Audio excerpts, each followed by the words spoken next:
പ്രേത പാടാമോ? ആരാ പ്രേത പാടുന്നെന്ന്?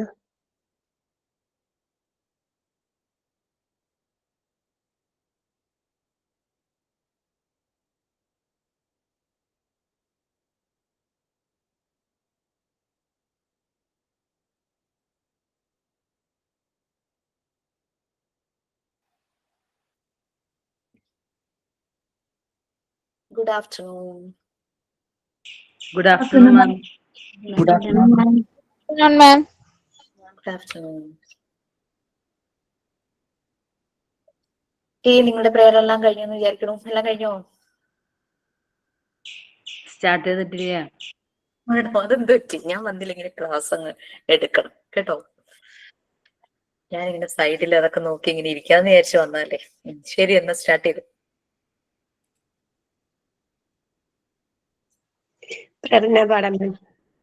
സുറുമിയ. അഖിലാണ്ട മണ്ഡല മണിച്ചോരുത്തി, അതിനുള്ളിൽ ആനന്ദ ദീപം കൊളുത്തി, പരമാണ പൊരുളിലും സ്ഫുരണമായി മിന്നും പരമപ്രകാശമേ ശരണം നീയെന്നും, സുരഗോള ലക്ഷങ്ങൾ അണിയിട്ടു നിർത്തി, അവികല സൗഹൃദ ബിന്ദം പുലർത്തി, അതിനൊക്കെ ആധാര സ്തോത്രമിടക്കി, കുടികൊള്ളും സത്യമേ ശരണം നീയെന്നും, ദുരിതങ്ങൾ കൂത്താടും ഉലകത്തിൽ നിന്റെ പരിപൂർണ തേജസ്സു വിളയാടി കാൺമാൻ, ഒരു ജാതി ഒരു വാദം ഒരു ദൈവം പരിശുദ്ധ വേദാന്തം സഫലമായി തീരാൻ, അഖിലാദിനായക തവ തീരു മുമ്പിൽ അഭയമായി നിത്യവും പണിയുന്നു ഞങ്ങൾ, സമരാധി തൃക്ഷണങ്ങൾ നീക്കി, സമദയം ശാന്തിയും ക്ഷേമവും തിങ്ങി, ജനതയും കൈകോർത്തിണങ്ങി, ജനിത സൗഭാഗ്യത്തിൻ ഗീതം മുഴങ്ങി, നരലോകമെപ്പേരോമാനന്ദം തേടി വിജയിക്ക നിൻ തീരു നാമങ്ങൾ പാടി. Thank you miss. Okay Surumi, നല്ല രസമുണ്ടായിരുന്നു. പഴയ നമ്മുടെ കാലഘട്ടത്തിലേക്കൊക്കെ പോണ പോലൊരു, നിങ്ങൾ ചിലപ്പോ എങ്ങായിരിക്കാം, പക്ഷെ എനിക്ക് എന്റെ സ്കൂൾ കാലഘട്ടം അങ്ങനെ സ്കൂളൊക്കെ ഓർമ്മ വരിക. ഓക്കെ, ഇനി എന്തെങ്കിലും share ചെയ്യാനുണ്ടോ? Thought of the day, Soumya. Life and time are the world's best teachers. Life teaches to make good use of time, and time teaches the value of life. Thank you, miss. Sign in by Shilji. ഒരു പാട്ടാണ്. മനസ്സിൻ മടിയിലെ മാന്തളിരിൽ മയങ്ങൂ മണിക്കുരുന്നേ, കനവായി മിഴികളെ തഴുകാം ഞാൻ, ഉറങ്ങൂ നീ ഉറങ്ങൂ. മനസ്സിൻ മടിയിലെ മാന്തളിരിൽ മയങ്ങൂ മണിക്കുരുന്നേ, കനവായി മിഴികളെ തഴുകാം ഞാൻ, ഉറങ്ങൂ നീ ഉറങ്ങൂ. പകലൊളി മായുമ്പോൾ ലലാല കുളിരല മൂടുമ്പോൾ, ഇരുളും വീഴും വഴിയിൽ നീ തനിയെ പോകുമ്പോൾ, വിങ്ങുമീ രാത്രിതൻ നൊമ്പരം മാറ്റുവാൻ, അങ്ങകലെ നിന്നു മിന്നും നീ പുണർന്നൊരീ താരകം. മനസ്സിൻ മടിയിലെ മാന്തളിരിൽ മയങ്ങൂ മണിക്കുരുന്നേ, കനവായി മിഴികളെ തഴുകാം ഞാൻ, ഉറങ്ങൂ നീ ഉറങ്ങൂ. നിനക്കൊരു താരാട്ട് ലലാല ഇവളൊരു പൂന്തൊട്ടിൽ ഇടയിലെന്റെ മിഴിയാകെ ഈറനൂറുന്നു. ഏതുമേ താങ്ങുമീ ഭൂമി ഞാനില്ലയോ, നിൻ കനവിൻ കൂടി വാഴും ദേവസംഗീതമാണു ഞാൻ. മനസ്സിൻ മടിയിലെ മാന്തളിരിൽ മയങ്ങൂ മണിക്കുരുന്നേ, കനവായി മിഴികളെ തഴുകാം ഞാൻ. ഉറങ്ങൂ നീ ഉറങ്ങൂ. Thank you ma'am. ഇത് സംഗീത പറഞ്ഞ പോലെ ചാറ്റ് ഇട്ടിട്ടുണ്ട്, സ്വീറ്റ് എന്നാണ്. ശരിക്കും സ്വീറ്റ് തന്നെയായിരുന്നു. അങ്ങനെ ഒരു മകന് അമ്മയെ കുറിച്ചുള്ള ഓർമ്മ വരുമ്പോ അങ്ങനെയല്ല മൂവിയിൽ ആ പാട്ട് എപ്പോഴും കാണിക്കുന്നത് അല്ലേ. പാട്ടിന്റെ ഒരു ആ ഒരു സ്വീറ്റ്നെസ് ആണല്ലോ ക്ലാസ് റൂമിൽ മുഴുവനും. പ്രെയർ ആണെങ്കിലും തോട്ട് ഫോർ ദ ഡേ നമ്മളെ കൊണ്ട് ചിന്തിപ്പിച്ചു ജീവിതവും ടൈമും. Okay fine. നമ്മൾ എവിടം വരെ ആയിരിക്കും? ലാസ്റ്റ് ക്ലാസ്സിൽ നമ്മൾ എന്താ പറഞ്ഞു?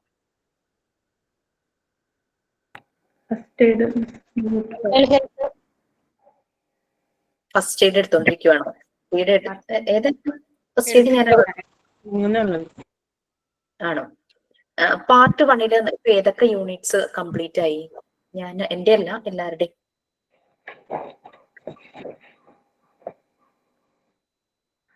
8 to 4 ഇനി എടുക്കാനുള്ളൂ. 8 to 4, അതായത് ചൈൽഡ് വെൽഫെയറും കോമൺ ചൈൽഡ് ടീച്ചേഴ്സും കൂടി എടുക്കാനുള്ളൂ. ഓക്കെ. വേറെ ടീച്ചേഴ്സ് ആരൊക്കെയായിരുന്നു? Aparna miss, Aswathy. Okay. First aid teacher എടുത്തിട്ടുണ്ടായിരുന്നോ? ഏതെങ്കിലും ടീച്ചേഴ്സ് എടുത്തിട്ടുണ്ടായിരുന്നോ? ഇല്ല, ഫസ്റ്റ് എയ്ഡ് കിറ്റ് തയ്യാറാക്കി വെക്കാൻ പറഞ്ഞിരുന്നു അശ്വതി മാം. ഓക്കെ. സാധാരണ അപർണ മിസ് ആണ് എടുക്കാറ്, അതാണ് എനിക്കൊരു ഡൗട്ട് വന്നത്. ഞങ്ങൾക്ക് അപർണ മിസ് ഇല്ല, ആതിര മിസ്സും അശ്വതി മിസ്സും മാത്രമേ ഉള്ളൂ. ഓ ശരി ശരി. ഓക്കെ. ഇപ്പൊ ഞാൻ ഫസ്റ്റ് എയ്ഡ് എടുക്കാം. അതിന്റെ ഞാൻ സൈക്കോളജിക്കൽ ഫസ്റ്റ് എയ്ഡ് നിങ്ങൾക്ക് എടുത്തിരുന്നോ? മെന്റൽ ഹെൽത്ത് ആൻഡ് ഹൈജീൻ എടുത്തപ്പം PFA എന്നും പറഞ്ഞൊരു ടോപ്പിക് എടുത്തിരുന്നോ? ഇല്ല. ഓക്കെ. ഇപ്പൊ ഫസ്റ്റ് എയ്ഡ് നമുക്ക് തുടങ്ങി, നമുക്ക് PFAയിലേക്ക് എത്താം. PFA എന്താന്ന് നിങ്ങൾക്കൊരു കേട്ടിട്ടുണ്ടോ? PFA എന്താന്ന്? നമുക്ക് ശരീരത്തിലെ മുറിവ് അല്ലെങ്കിൽ എന്തെങ്കിലും അങ്ങനെ പ്രശ്നങ്ങൾ വന്നു കഴിഞ്ഞാൽ നമുക്കറിയാം ആ മുറിവ് ഉണക്കാൻ എന്ത് ചെയ്യണമെന്ന് നമുക്കറിയാം. അറ്റ്ലീസ്റ്റ് നമ്മുടെ വീട്ടിലിപ്പോ കത്തി കൊണ്ട് മുറിഞ്ഞു, നമ്മളിവിടെ മരുന്ന് വെച്ചു, പിന്നെ ആ മുറിവിൽ അല്ലെങ്കിൽ പൊള്ളി ഇപ്പൊ മരുന്ന് വെച്ചു, ആ ഒരു മുറിവൊക്കെ ഉണങ്ങി പെയിൻ ഒന്നുമില്ല, പക്ഷെ അതിന്റെ ഒരു സ്കാർ കിടന്നു കഴിഞ്ഞാല് നമ്മൾ എന്താ ചെയ്യുന്നതെന്ന് വെച്ച് കഴിഞ്ഞാൽ സ്കാർ എങ്ങനെയും മാറ്റണം. കാരണം നമ്മുടെ ഔട്ടർ അപ്പിയറൻസിനെ ബാധിക്കുന്നത്, നമ്മുടെ ബ്യൂട്ടിയെ ബാധിക്കുന്നതാണല്ലേ സ്കാർ എന്ന് പറയുന്നത്. പിന്നെ നമ്മൾ അതിന്റെ സ്കാറിനെ മാറ്റാൻ പറ്റുന്ന നല്ല ക്വാളിറ്റിയുള്ള ക്രീമൊക്കെ കണ്ടുപിടിച്ച് അങ്ങനെ ആ സ്കാർ നമ്മൾ മാറ്റും അല്ലെ. അപ്പൊ അത്രയും നമ്മൾ കോൺഷ്യസ് ആണ്. നമ്മുടെ ബോഡിയിൽ ഒരു മുറിവ് വന്നത് നമ്മളുടെ അപ്പിയറൻസിനെ ബാധിക്കും. അപ്പൊ അതെങ്ങനെയെങ്കിലും ഹീൽ ചെയ്യാന്നുള്ളത് നമ്മൾ അതിനു വേണ്ടിയിട്ട് എന്ത് ചെയ്യും? ആ മുറിവ് മനസ്സിനാണ് സംഭവിക്കുന്നെങ്കിൽ എങ്ങനെ ഹീൽ ചെയ്യും?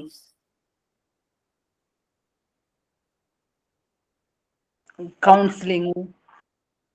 എന്തോ? We can't heal. കൗൺസിലിംഗ് വഴി. ഓക്കെ. വേറെ എന്തെങ്കിലും ഇതുണ്ടോ? ഷിൽജി പറഞ്ഞു കൗൺസിലിംഗ്. പിന്നെ മെഡിറ്റേഷൻ വഴി. ഇപ്പം സുറുമിയും അതുപോലെ തന്നെ ഷിൽജിയും ഈ പാട്ട് പാടിയപ്പോ കുറേ നേരം നമ്മൾ ഭയങ്കര സമാധാനത്തിലായിരുന്നു അല്ലെ. നമുക്ക് ഭയങ്കര സന്തോഷമൊക്കെ തോന്നും അല്ലേ. അപ്പൊ നമുക്കൊരു ടെൻഷൻ വരുമ്പോ നമുക്ക് ഇഷ്ടപ്പെട്ട ചില കാര്യങ്ങൾ നമ്മൾ ചെയ്തു കഴിഞ്ഞാൽ ഒരു പക്ഷേ നമുക്കത് ശരിയാവും. പക്ഷെ ചിലരത് പോസിറ്റീവ് ആയിട്ടുള്ള കാര്യങ്ങൾ ചെയ്യും, ചിലര് പക്ഷെ അത് നെഗറ്റീവ് സൈഡിലേക്ക് പോകാനുള്ള ചാൻസ് ഉണ്ട്. ചില ആൾക്കാർക്ക് എന്തെങ്കിലും വിഷമം സങ്കടമൊക്കെ വരുമ്പം ആളുകള് ആൽക്കഹോളിനെ ഡിപ്പെൻഡ് ചെയ്യും. ചിലര് കണ്ടിന്യൂസ് സ്മോക്ക് ചെയ്യും, അതാണ് നെഗറ്റീവ് സൈഡിലേക്ക് പോകുന്നു നമ്മൾ പറയും. അങ്ങനെ ചിലപ്പോൾ അഡിക്ഷൻ ആയി പോകുന്നുണ്ട്. അതൊക്കെ അവരുടെ ലൈഫ് കൂടുതൽ നാശമാകാനുള്ള ചാൻസസ്. പിന്നെ പ്രാർത്ഥന നല്ലൊരു ഇതാണ്. ഞാൻ നമ്മുടെ അസൈൻമെന്റിന് വേണ്ടിയിട്ട് ചോദിക്കുമല്ലോ, ഹെൽത്തിന് വേണ്ടിയിട്ട് ക്വസ്റ്റ്യൻ ചോദിക്കാനുണ്ടായിരുന്നല്ലോ സർവേ. അതിന് ചോദിച്ചപ്പോ എന്റെ ഒരു ഫ്രണ്ട് പറഞ്ഞാണ് പ്രാർത്ഥന. അപ്പൊ മെന്റലി നല്ല റിലീഫ് കിട്ടാനുള്ള ഒരു റെമഡി ആയിട്ട് ടിപ്പായിട്ട് പറഞ്ഞതാണ് പ്രാർത്ഥന. ഒരു സ്റ്റെപ്പായിട്ട് നമുക്ക് ചോദിക്കാനുണ്ടല്ലോ ഹെൽത്ത് ഹാബിറ്റിനുള്ള, അതിൽ പ്രാർത്ഥന ഒരു ഫ്രണ്ട് പറഞ്ഞിരുന്നു. ഓക്കെ, പ്രെയർ അതൊരു നല്ല ഒരു ഇതല്ലേ, ഒരു മെഡിറ്റേഷൻ തന്നെയാണ് ശരിക്കും ആ ഒരു പ്രെയർ എന്ന് പറയുന്നത്. നമ്മൾ ഒത്തിരി നമ്മുടെ ഉള്ളിൽ നല്ലൊരു ലൈറ്റ് ആവും. നമ്മളിവിടെ ഒരു ഹെവിനെസ് ഉണ്ടെങ്കിൽ ആ ഹെവിനെസ് ഒക്കെ ഇങ്ങനെ കുറഞ്ഞ് ഇങ്ങനെ ആ ഒരു അലിഞ്ഞലിഞ്ഞ് ഇല്ലാതാവുന്നു എന്നൊക്കെ പറയണ പോലെ ആ ഹെവിനെസ് അങ്ങ് ഭയങ്കര കുറയും നമ്മൾ പ്രെയർ ചെയ്യുമ്പോൾ. പിന്നെ ചില ആളുകൾക്ക് ചിലരുടെ ഒരു ലോങ് ഡ്രൈവ് പോവും. ചിലരെന്ന് പറഞ്ഞു കഴിഞ്ഞാൽ ഒറ്റയ്ക്ക് കുറച്ചു നേരം ഇരിക്കും. ആ ഒരു സോളിറ്റ്യൂഡ് അതെന്ന് വെച്ചാൽ അവര് ലോൺലി എന്നുള്ളതല്ല, കുറച്ചു നേരം ഒറ്റയ്ക്ക് ഇരുന്ന് കഴിയുമ്പോഴേക്കും അവരങ്ങളുടെ മനസ്സങ്ങോട്ട് കൂളാവും. അങ്ങനെയുണ്ട്. ഒറ്റയ്ക്ക് ഇരിക്കുമ്പോൾ അവർ ഒരുപക്ഷെ പ്രാർത്ഥിക്കുമായിരിക്കാം, അല്ലെങ്കിൽ മെഡിറ്റേഷൻ ചെയ്യുകയായിരിക്കാം, അല്ലെങ്കിൽ അങ്ങനെ. ഇതില് എനിക്ക് പണ്ടൊരു ബാഡ് ഹാബിറ്റ് ഉണ്ടായിരുന്നു ടെൻഷൻ വരുമ്പോ. ഇപ്പൊ ഞാനത് മാറ്റിയിട്ടോ. കാരണം ഞാനങ്ങനെ മാറ്റിയാലാണ് എനിക്ക് മറ്റുള്ളവർക്ക് പറഞ്ഞു കൊടുക്കാൻ പറ്റുള്ളൂ. അത് വേറൊന്നുമല്ല, ഞാൻ ഇങ്ങനെ വെറുതെ ടെൻഷൻ വരുമ്പോ എന്തെങ്കിലും കഴിച്ചുകൊണ്ടിരിക്കും. അതൊരു ഭയങ്കര പൊട്ട ശീലമായിരുന്നു. അതെന്റെ ആരോഗ്യത്തെ ബാധിക്കാൻ തുടങ്ങി. പിന്നെ എനിക്ക് മനസ്സിലായി അത് ശരിയാണ്. പിന്നെ ആ കഴിച്ചതിന്റെ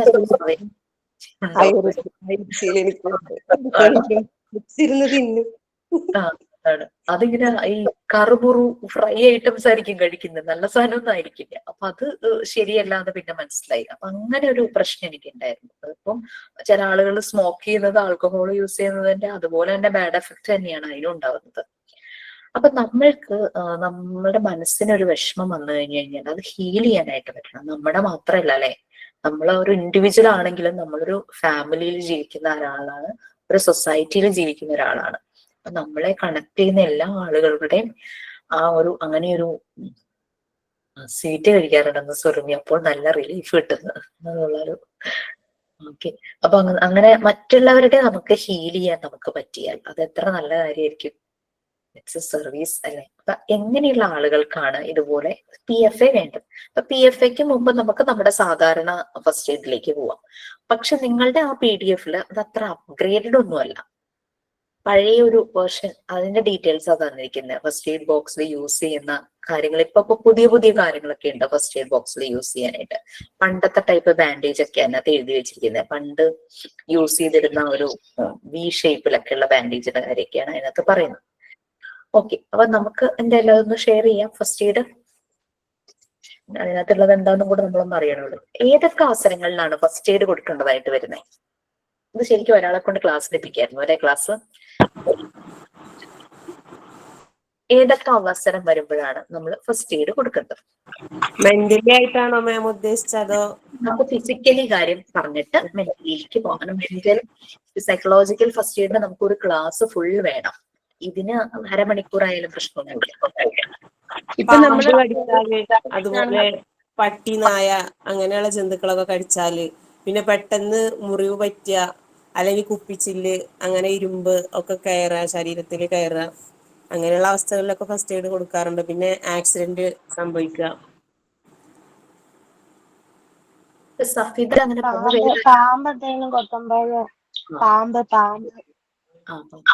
പിന്നെ ഇപ്പൊ നമ്മള് ന്യൂസിലുള്ളതല്ലേ, ഇപ്പൊ ഒരു കുട്ടിക്ക് കഴിഞ്ഞ ദിവസം കുട്ടികൾ ഫുഡ് തൊണ്ടയിൽ കുടുങ്ങി, അപ്പൊ ഫസ്റ്റ് എയ്ഡ് കൊടുത്ത് അത് ചോക്ക് ചെയ്യുമ്പോൾ അത് കളയുന്നത്, അത് ഇപ്പൊ എല്ലാ സ്ഥലത്തും ഫേമസ് ആണ്. കാരണം പല കുട്ടികൾക്ക് റംബൂട്ടാനായാലും പല ഫുഡ് ഐറ്റംസും തൊണ്ടയിൽ കുടുങ്ങി കുട്ടികള് ഹോസ്പിറ്റലിൽ എത്തിക്കുമ്പോഴേക്കും ഒരു മരിക്കുന്ന സമയമാണ്. പക്ഷെ ഫസ്റ്റ് എയ്ഡ് കൊടുക്കുകയാണെങ്കിൽ രക്ഷപ്പെട്ടാൻ പറ്റും. അല്ലാതെ ഹോസ്പിറ്റലിൽ കൂടെ രക്ഷപ്പെടുത്താൻ പറ്റില്ല അങ്ങനെയുള്ള കേസുകളിൽ. അതില് ഏറ്റവും അത്യാവശ്യമാണ് ഫസ്റ്റ് എയ്ഡ്. പിന്നെ ഷോക്ക് അടിച്ചാല്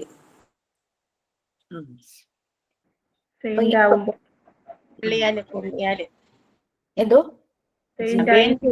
പൊള്ളിയാലൊക്കെ നമുക്ക് ബേൺസിന്. ഓക്കെ, നിങ്ങളിപ്പോ കുട്ടികളിലുണ്ടാവുന്ന ഫിക്സ്, അതുപോലെയുള്ള പെട്ടെന്നുണ്ടാവുന്ന കുട്ടികളുണ്ടാകുന്ന ഫിക്സ്, പിന്നെ പെട്ടെന്ന് നമുക്കറിയാം കുഞ്ഞുങ്ങൾക്ക് എന്തെങ്കിലും സംഭവിക്കണ മിക്കവാറും രാത്രിയായിരിക്കും. അപ്പം അങ്ങനെയുള്ള അവസരങ്ങളിൽ നമ്മൾ എന്ത് ചെയ്യണം? അതുവരെ ഒന്നും ചെയ്യാതിരുന്ന അമ്മമാരായിരിക്കും അപ്പൊ സൂപ്പർ എന്താ പറയാ ഡോക്ടർമാരെക്കാളും വലിയ ഇതില് കാര്യങ്ങളൊക്കെ ചെയ്യുന്നത് അല്ലെ. കാരണം നമ്മൾ അങ്ങനെ ആകും. കാരണം കുഞ്ഞിന്റെ കാര്യം വരുമ്പോൾ നമ്മൾ അങ്ങനെ ആയിപ്പോവും. ഇനി നിങ്ങളിപ്പോ ഓരോരോ കാര്യങ്ങൾ പറഞ്ഞു ഫസ്റ്റ് എയ്ഡിന്റെ. ഞാനതിൽ ഓരോന്നും ചോദിക്കാം. ഓരോന്ന് സംഭവിക്കുമ്പോൾ നിങ്ങൾ എന്താണ് ആ സമയത്ത് എന്തെങ്കിലും ചെയ്തിട്ടുണ്ടോ? ഒരു പൊള്ളല് വന്നു കയ്യില്, തിളച്ച വെള്ളം കൊണ്ടുള്ള പൊള്ളലാന്ന് വിചാരിക്കാം, എന്ത് ചെയ്യും? കൊച്ചിനെ വെള്ളത്തിലിരുത്തും. തേനെടുത്ത് വരട്ടും, അല്ലെ വാഴയുടെ ഇല ഇത് തണ്ട് കണ്ടിച്ചിട്ട് അതിന്റെ നീര് ഒഴിക്കും. ഒരു പുതിയ അറിവുണ്ട്. എന്താ വാഴയുടെ തണ്ടെന്ന് പറഞ്ഞു കഴിഞ്ഞാല് വാഴ ഇലയുടെ തണ്ടാണ്? വാഴയിലയുടെ ആറ്റ ഭാഗം താഴെ തണ്ട് കണ്ടിച്ചിട്ട് അതിന്റെ നീര് പിഴിഞ്ഞൊഴിക്കും ഞങ്ങളുടെ ഇവിടെയൊക്കെ. ആണോ? അത് മാറും. ആ പോളൻ വരില്ലായിരിക്കും അല്ലെ? ഇല്ല ഇല്ല. നീറോ? തക്കാളി തേക്കും മാം, വീർത്ത് വരില്ല. ഓക്കെ. അതുപോലെ ജസ്റ്റ് നനച്ചിട്ട് ഉപ്പിടുക, പൊടി ഉപ്പിടുക. നീറും, ചെറുതായിട്ട് നീറും, പക്ഷെ പൊളക്കില്ല. പിന്നെ അങ്ങനെ വല്ലാണ്ടുള്ള പൊള്ളല് വരില്ല. പെട്ടെന്ന് അത് ഇത് ചെയ്യും, അബ്സർവ് ചെയ്യും.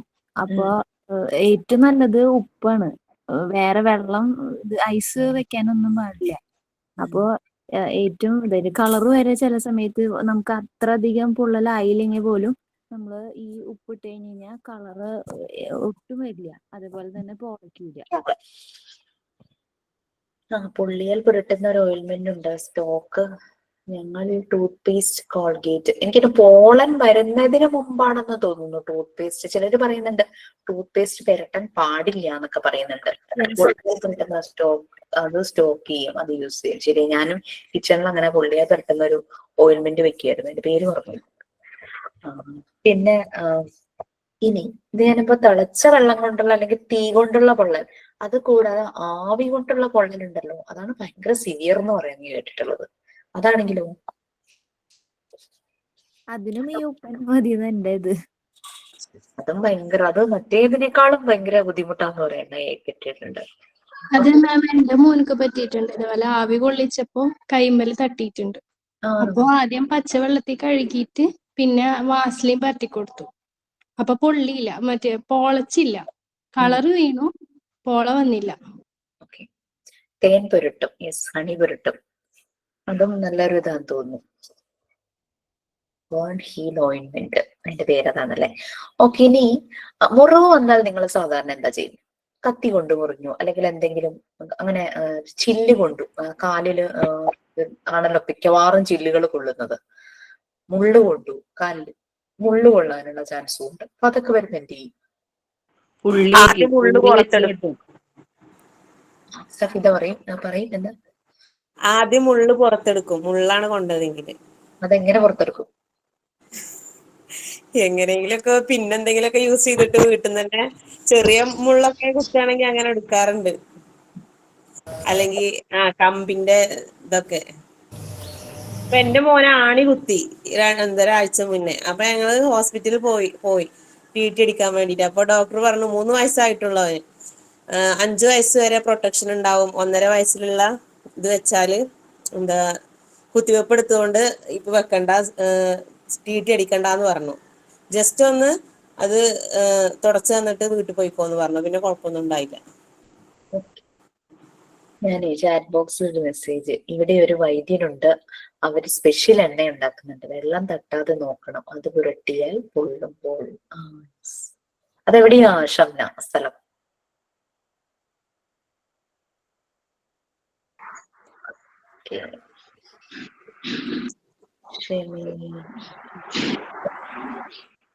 സ്ഥലം കയ്പമംഗലം, തൃശ്ശൂർ. ഞങ്ങളിവിടെ അടുത്തേ ആള് എണ്ണ ഉണ്ടാക്കി വിൽക്കണുണ്ട്. അയാളുടെ പേര് ഞാൻ മറന്നു. അതെ, കയ്പമംഗലത്ത് എനിക്കറിയില്ലല്ലോ എവിടെയാ അത്. പൊള്ളല് വേഗം മാറും, വെള്ളം തട്ടിക്കരുത് പൊള്ളുന്ന ഭാഗത്ത്. ഈ എണ്ണ അങ്ങ് പരട്ടണം. ഇത് ഞങ്ങളെ ഏരിയയിലുള്ള ഒരാളാ, വീട്ടിൽ തന്നെ. എന്റെ മോൻ ഇത് ഞങ്ങളുടെ ഏരിയയിലുള്ള ആളാണ് തിളച്ച വെള്ളം മേല് മുഴുവൻ പൊള്ളിയായിരുന്നു എന്റെ മോനെ. അപ്പം ഞങ്ങൾ അവിടെ ഈ തൊടുപുഴ, എന്റെ സ്ഥലം തൊടുപുഴയാ, അപ്പൊ ഇതുപോലെ ഞങ്ങൾ വൈദ്യന്റെ അടുത്ത് കൊണ്ടുപോയി. ഇവിടെ തന്നെ ഒരു സ്ഥലമുണ്ട്, അവിടെ എണ്ണ കിട്ടും. ആ എണ്ണ പുരട്ടി അവന്റെ എല്ലാം മാറി, വയറ് മൊത്തം പൊള്ളിപ്പോയായിരുന്നു. 1 മാസം ഏകദേശം ഉണ്ടായിരുന്നത് മാറിക്കിട്ടാൻ. പക്ഷെ ആ എണ്ണ പുരട്ടി കഴിഞ്ഞ് പാട് പോലും ഇല്ലാതെ പോകുന്നവര് പറഞ്ഞു. അതും അങ്ങനെ തന്നെ. ഇപ്പൊ പുള്ളി ഒരു പാട് പോലും അവിടെ ഇല്ല. അല്ല സാധാരണ പുള്ളി പാട് മാറില്ല മാറിക്കഴിഞ്ഞാൽ, പക്ഷെ പാടൊന്നും ഇല്ലാതെ അത് മാറി.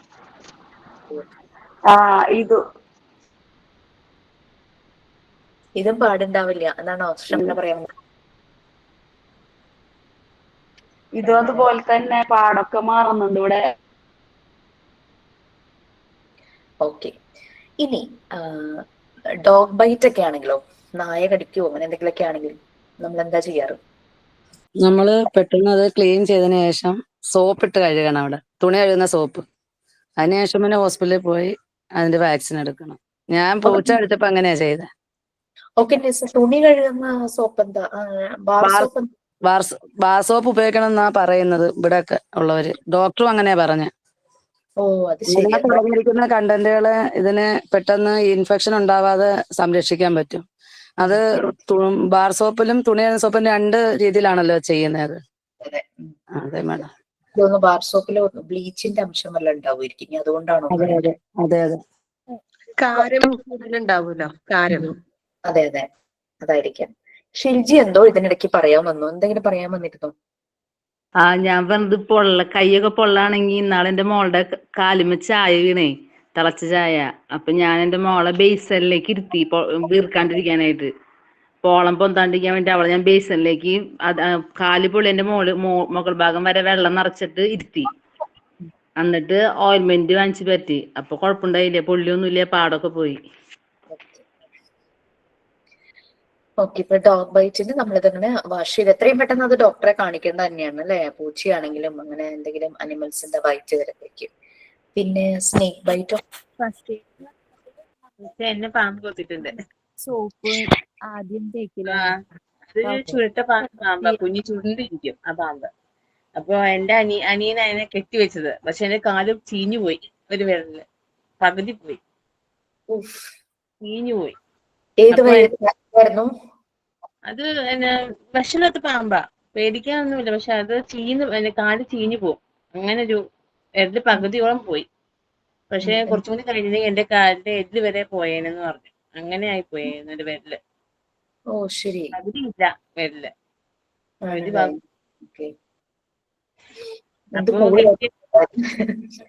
അത് കെട്ടിയപ്പോഴേ വിരല് കൂട്ടി കെട്ടി അവനെ. അപ്പൊ മറ്റേ മോളിൽ വെച്ച് കെട്ടിയ, പക്ഷെ വിരല് കെട്ടിയും ചെയ്തു, മോള് കെട്ടി ചെയ്തു. അപ്പൊ ഇരിക്കുന്ന ആ ബ്ലഡ് മുഴുവനും അവരെ കടന്ന് ചീഞ്ഞു. പിന്നെ കുറെ കഴിഞ്ഞിട്ട് ഹോസ്പിറ്റലിൽ ഡോക്ടറെ അടുത്ത് കാണിച്ചപ്പോഴാണ് പറഞ്ഞ ചീഞ്ഞിട്ടുണ്ട്, അത് എടുത്ത് കളയണം. പക്ഷെ ഭയങ്കര വേദന എടുത്തു. അത് മുറിച്ചിട്ട് പിന്നെ ഇങ്ങനെ വരിച്ചു, മൊത്തത്തിൽ അഴുക്ക് മൊത്തം പോരാൻ വേണ്ടിട്ട് വിരലങ്ങോട്ട് വരിച്ചങ്ങോട്ട് എടുത്തപ്പോഴുള്ള വേദന മയക്ക് പോലും ചെയ്തിട്ടില്ല. എത്ര വയസ്സുണ്ടായിരുന്നു ആ സമയത്ത്? അത് +2 പഠിക്കുന്ന സമയാ. നല്ല വേദന എടുത്തു മിസ്സേ. ഇപ്പോഴും ഇപ്പൊ ഇടയ്ക്കിടയ്ക്ക് ആ വേദന വന്നു പോകുന്ന പോലെ തോന്നും നമുക്കേ. എന്തെങ്കിലും വന്ന് തട്ടിയാലോ ഒക്കെ വേദനയുണ്ട്. എന്തെങ്കിലും വന്ന് തട്ടിയാലോ ഭയങ്കര വേദനയാണ്. പേരെന്തായിരുന്നു? ജിനു. ഓക്കെ ജിനു. ഞാൻ ജിനു വേറെ ആരുടെയും പേരായിരിക്കുന്നത്. ജിനു എന്നിട്ട് ജിനു ഒന്ന് വിഷൻ ഒന്ന് ചെക്ക് ചെയ്തിരുന്നോ? അത് കുഴപ്പമൊന്നുമില്ലായിരുന്നു. എന്നാലും ഒന്ന് ഇടയ്ക്കൊന്ന് ചെക്ക് ചെയ്തോളൂ കേട്ടോ. കാരണം പറയണ കേൾക്കാറുണ്ട്, ഇതിങ്ങനെ നമ്മള് ഏതെങ്കിലും സ്നേക്ക് ബൈറ്റ് ഉണ്ടായി കഴിഞ്ഞു കഴിഞ്ഞാൽ വിഷനെ ബാധിക്കാറുണ്ട് ഇങ്ങനെ പറയണ കേട്ടിട്ടുണ്ട് ചിലപ്പോ.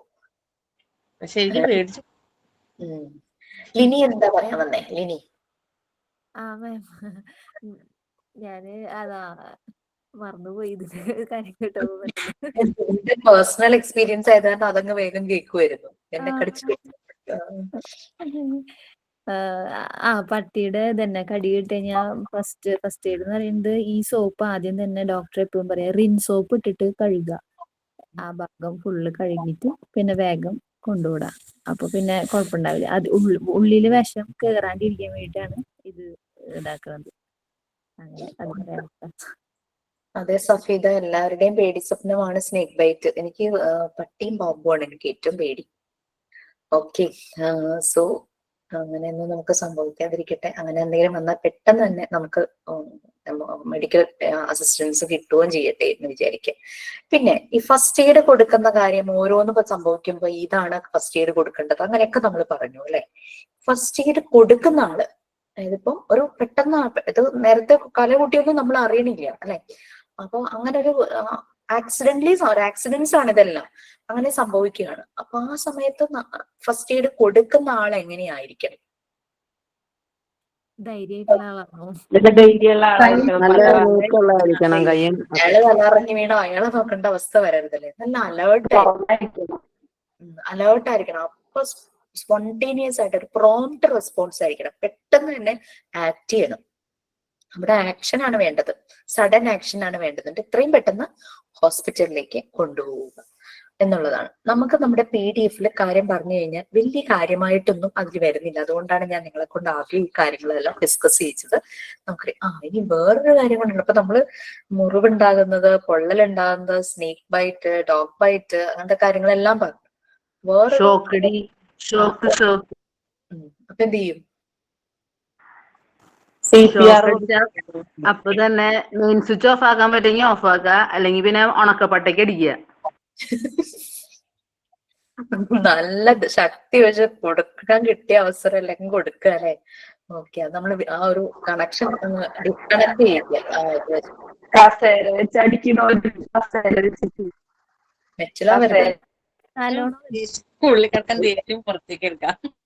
അതെ അതെ, വുഡൻ ചെയർ ആയിരിക്കണം. മെറ്റലാണെങ്കിൽ അത് അതിലൂടെ കറണ്ട് പാസ് ചെയ്യും. ഇതാകുമ്പോ കുഴപ്പമില്ല. പിന്നെ വേറൊന്നും കൂടെ ഉണ്ടല്ലോ, മുങ്ങിപ്പോവുക വെള്ളത്തില്. അപ്പോൾ CPR കൊടുക്കുക, ഹാർട്ട് ബീറ്റ് ശരിയാക്കാൻ നോക്കുക. ഹാർട്ട് ഇങ്ങനെ കൊടുക്കൂല, പ്രസവിന്റെ വെള്ളം പുറത്തേക്ക് കളയാൻ ശ്രമിക്കും. CPR കൊടുക്കാൻ അറിയോ? CPR കൊടുക്കാൻ അറിയാമോ? ജസ്റ്റ് ഒന്ന് അതിന്റെ വീഡിയോ ഒക്കെ ഒന്ന് കണ്ടുവെച്ചോ. കാരണം ഈ ആളുകൾ കുഴഞ്ഞു വീഴുന്നത് പലപ്പോഴും അങ്ങനെ ഹാർട്ടിന്റെ എന്തെങ്കിലും ഇഷ്യൂ ഉണ്ടായിരിക്കാം. നമ്മൾ പലപ്പോഴും ശ്രദ്ധിക്കില്ല റോഡിലൊക്കെ കുഴഞ്ഞു വീഴുന്നവരെ. അവര് വല്ല ആൽക്കഹോളൊക്കെ യൂസ് ചെയ്തിട്ടാണെന്ന് വിചാരിക്കാം. പക്ഷെ ആ സാധു ഇങ്ങനെ വയ്യാതെ ഹാർട്ടിന് എന്തെങ്കിലും പ്രശ്നം വന്നിട്ടൊക്കെ ആയിരിക്കാം ഇങ്ങനെ കുഴഞ്ഞു വീഴുന്നത്. വെള്ളത്തിൽ മുങ്ങിപ്പോയി കഴിഞ്ഞ് അവരെ രക്ഷപ്പെടുത്തി കൊണ്ടുവന്ന് നമുക്ക് ആദ്യം വെള്ളം കുടിച്ചിട്ടുണ്ടെങ്കിൽ അത് കുറെ ഒരു തലഭാഗം കിഴോട്ടാവുന്ന രീതിയിൽ അങ്ങനെ കുറെയൊക്കെ കാര്യങ്ങളൊക്കെ ചെയ്യുമല്ലേ. ഓക്കെ, അപ്പൊ നമ്മൾക്ക് നമ്മളുടെ യൂണിറ്റ്സിലേക്ക് പോകാം. ഫസ്റ്റ് എയ്ഡ് ഞാനൊന്ന് ഷെയർ ചെയ്യാം. യൂണിറ്റ് 5 അല്ലേ?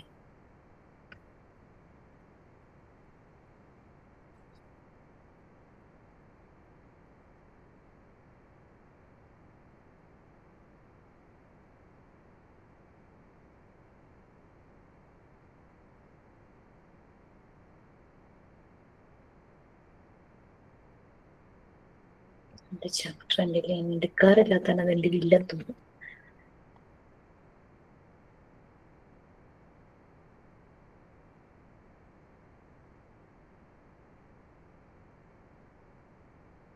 ഓക്കെ, ആ യൂണിറ്റ് കാണുന്നില്ല. എനിവേ ഞാൻ ഇൻ ബിറ്റ്വീൻ അത് ഷെയർ ചെയ്യാം മെയിലിൽ നിന്ന് നോക്കിയിട്ട്. എൻ്റെ കയ്യിൽ മെറ്റീരിയൽസ് ഉണ്ട്.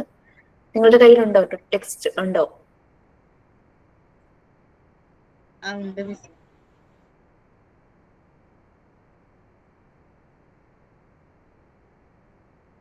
ഉണ്ട്.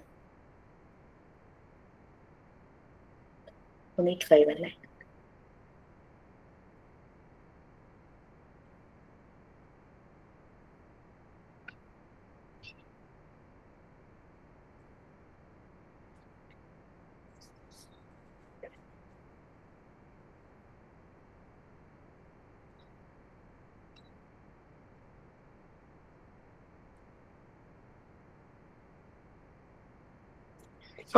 First aid. ഫസ്റ്റ് എയ്ഡ് എന്ന് പറഞ്ഞു കഴിഞ്ഞാൽ ഒരു മെഡിക്കൽ അറ്റൻഷൻ ആണ് അല്ലെ. ഫസ്റ്റ് എയ്ഡ് പ്രൊവൈഡ് ചെയ്യാന്ന് പറഞ്ഞാൽ അതൊരു മെഡിക്കൽ അറ്റൻഷൻ ആണ്. സാധാരണയായിട്ട് എന്താ, ഒരു ഇഞ്ചുറി സംഭവിച്ച ഉടനെ അല്ലെങ്കിൽ എന്തെങ്കിലും ആ ഒരു രീതിയിൽ എന്തെങ്കിലും ഒരു ആക്സിഡൻസ് സംഭവിക്കുമ്പോൾ ആ ലൊക്കേഷനിൽ എവിടെയാണോ നടന്നത് ആ ടൈമിൽ ഒരു ഷോർട്ട് ടേം ട്രീറ്റ്മെന്റ് ആണ് ഫസ്റ്റ് എയ്ഡ് എന്ന് പറയുന്നത്. 1 ടൈം ഷോർട്ട് ടേം ട്രീറ്റ്മെന്റ് ആണ് അത്. അതിന് നമ്മൾക്ക് അതിനെപ്പറ്റി ഒരു അവയർനെസ് ഉണ്ടെങ്കിൽ ഉള്ള ഒരാൾ അത് കൊടുക്കുമ്പോൾ അത് എഫക്റ്റീവ് ആയിരിക്കും. അല്ലെ? ഇപ്പൊ നമ്മൾ പ്രത്യേകം ട്രെയിനിങ് ഒന്നും കിട്ടിയിട്ടല്ലേ നമ്മുടെ കുഞ്ഞുങ്ങൾക്ക് ഇപ്പൊ ഒരു മുറിവുണ്ടാവുമ്പോ ഒരു പൊള്ളൽ വരുമ്പോൾ നമ്മൾ ഓരോ കാര്യങ്ങളൊക്കെ ചെയ്യുന്നത്. പിന്നെ അതുപോലെ എന്തെങ്കിലും ഇൻസെക്ട് ബൈറ്റ്, എന്തെങ്കിലും എന്താ പറയുക, പഴുതാരയോ പിന്നെ എന്തൊക്കെയോ സാധനങ്ങളൊക്കെ കുത്തുവാണെങ്കിൽ, കടന്നലൊക്കെ കുത്തുവാണെങ്കിൽ നമുക്കറിയാം ആ സമയത്ത് എന്ത് ചെയ്യണം എന്നുള്ളത് അറിയാം. അപ്പൊ ആ ഒരു വൺ ടൈം, ഒരു ഷോർട്ട് ടേമിലുള്ള ട്രീറ്റ്മെന്റ് ആണ്, അതൊരു മെയിൻ ട്രീറ്റ്മെന്റും അല്ല. സിവിയർ ആണെങ്കിൽ നമ്മൾ എത്രയും പെട്ടെന്ന് അടുത്തുള്ള ഹോസ്പിറ്റലിലേക്ക് എത്തിക്കുക എന്നുള്ളതാണ്. ഓക്കെ, അപ്പോൾ first aid unit experience. First aid യൂണിറ്റിന് നിങ്ങളോട് ചെയ്യാനായിട്ട് അശ്വതി മിസ് പറഞ്ഞിട്ടുണ്ട്.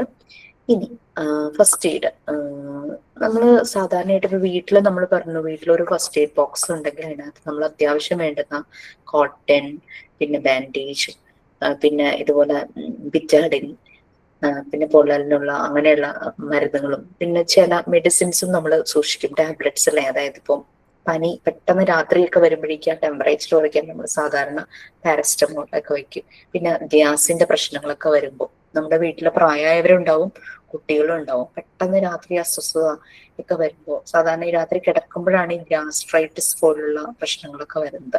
ORS ഒക്കെ സൂക്ഷിക്കുന്നവരുണ്ട്. ചിലപ്പോൾ ഡിസെൻട്രി പോലെ, ഡയറിയ പോലെയൊക്കെ ഉണ്ടാവുകയാണെങ്കിൽ ORS കൊടുക്കാനോ അതൊക്കെ ഉണ്ടാക്കാൻ ഇപ്പൊ നമ്മുടെ ഇല്ലെങ്കിൽ നമുക്ക് ഉണ്ടാക്കാനൊക്കെ അറിയാം ORS. ഓക്കെ, അപ്പൊ ഫസ്റ്റ് പാരഗ്രാഫ് ആരോ ഒന്ന് വായിക്കും.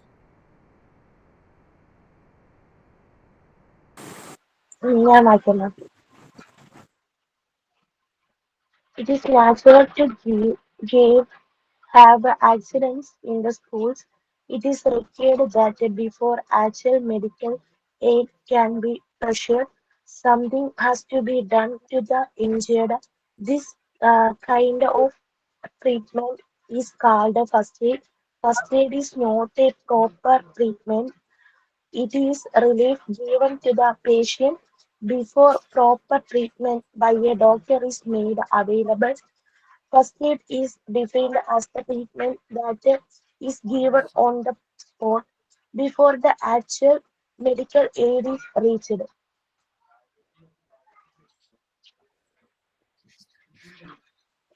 നമുക്കറിയാം സ്കൂളിൽ മാത്രമല്ല വീട്ടിലാണെങ്കിലും ചെറിയ രീതിയിലുള്ള ആക്സിഡൻസ്, കുട്ടികൾ കളിക്കും, ഓടിയൊക്കെ കളിക്കും അല്ലെ, തമ്മിൽ ചിലപ്പോൾ കൂട്ടിയിടിക്കും, അങ്ങനെയൊക്കെ സംഭവിക്കാം. ചിലപ്പോൾ സിവിയർ ആയ അപകടങ്ങൾ വരെ സ്കൂളിൽ ഉണ്ടാവാറുണ്ട്. അപ്പൊ അങ്ങനെ ആക്സിഡൻസ് ഒക്കെ സ്കൂളിൽ ഉണ്ടാകാറുണ്ട്. അപ്പൊ സ്കൂളിലും ഇതുപോലെ തന്നെ ഒരു ഫസ്റ്റ് എയ്ഡ് ബോക്സും ആവശ്യമാണ് എന്നുള്ള രീതിയിലാണ് പറയുന്നത്. അവിടെ ട്രെയിൻഡ് ആയിട്ടുള്ള ഒരു ക്ലിനിക്കൽ അസിസ്റ്റന്റ്, ചില സ്കൂളുകളിൽ നേഴ്സ് ഉണ്ടാവാറുണ്ട് അല്ലെ, കുട്ടികൾ മെഡിക്കൽ സിക്ക് റൂം ഒക്കെ ഉണ്ട്, നേഴ്സ് പോലെ ഒരു സ്റ്റാഫ് ഉണ്ടായിരിക്കും. അങ്ങനെ അവർക്ക് അറിയാം എന്തൊക്കെയാണ് ചെയ്യേണ്ടതെന്നുള്ള കാര്യങ്ങൾ. ഫസ്റ്റ് എയ്ഡ് ഒരു പ്രോപ്പർ ട്രീറ്റ്മെന്റ് അല്ല, അതൊരു റിലീഫാണ്. ആ പേഷ്യന്റ് പ്രോപ്പർ ട്രീറ്റ്മെന്റ് കൊടുക്കുന്നതിന് മുമ്പുള്ള ഒരു റിലീഫാണ്, ഡോക്ടർ എത്തുന്നതിന് മുമ്പ് കൊടുക്കുന്ന ഒരു റിലീഫാണ്. അപ്പൊ നമുക്കറിയാം ഭയങ്കര സിവിയർ ആയിട്ട് അസുഖം വരുമ്പോൾ നമ്മൾ ഏറ്റവും ആദ്യത്തെ നമ്മുടെ തൊട്ടടുത്തുള്ള ഹോസ്പിറ്റലിലേക്ക് കൊണ്ടുപോകും. അവിടെ സൗകര്യങ്ങളൊന്നും ഇല്ലെങ്കിൽ അവർ ഫസ്റ്റ് എയ്ഡ് പ്രൊവൈഡ് ചെയ്ത് അവരെ നമ്മൾ എത്രയും പെട്ടെന്ന് തന്നെ വേറെ ഹോസ്പിറ്റലിലേക്ക് റെഫർ ചെയ്യാറുണ്ട് അല്ലേ. ഫസ്റ്റ് എയ്ഡ് എന്ന് പറയുന്നത് ഒരു ട്രീറ്റ്മെന്റ് ആണ്, ആ സ്പോട്ടിൽ കൊടുക്കുന്ന treatment. Before actual medical aid കിട്ടുന്നതിന് മുമ്പ് ആ സ്പോട്ടിൽ കൊടുക്കുന്ന ഒരു ട്രീറ്റ്മെന്റ് ആണ് ഫസ്റ്റ് എയ്ഡ് എന്ന് പറയുന്നത്. ഫസ്റ്റ് എയ്ഡ് യൂണിറ്റ് സ്കൂളിൽ ആവശ്യമാണ്, ഫസ്റ്റ് എയ്ഡ് യൂണിറ്റ് ആവശ്യമാണ്. അപ്പൊ അതിൽ എന്തൊക്കെ സാധനങ്ങൾ വേണം എന്നുള്ളതാണ് നമുക്കിവിടെ കുറെ കാര്യങ്ങൾ പറഞ്ഞിട്ടുണ്ട്.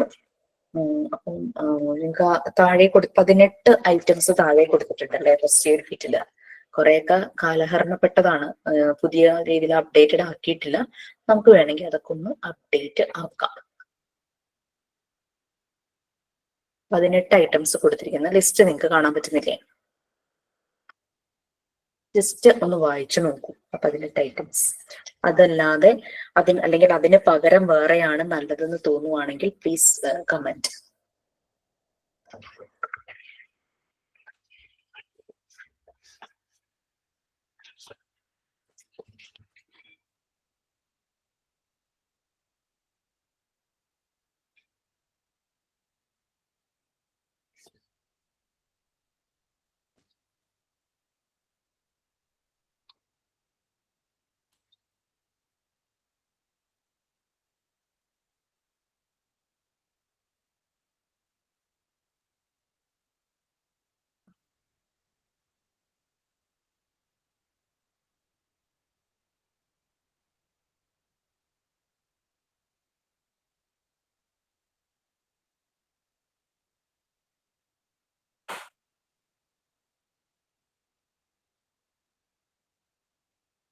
ഈ ഒലീവ് ഓയിൽ എന്തിനാണ്?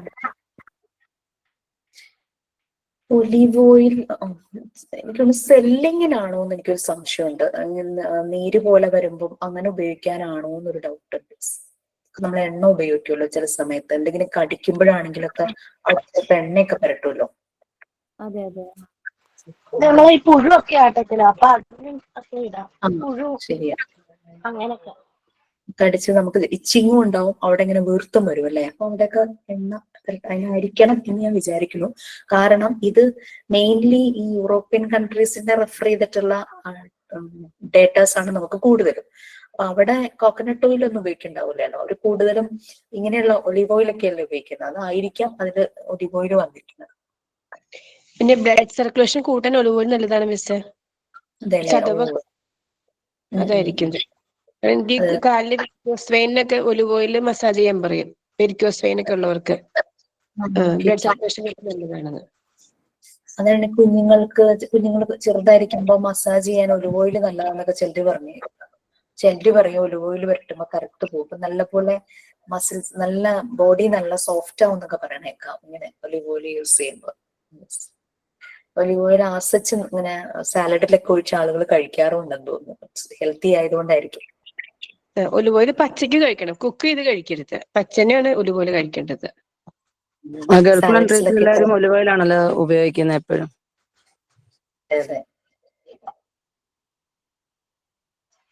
ഞാൻ എന്റെ ഡെലിവറി കഴിഞ്ഞപ്പോ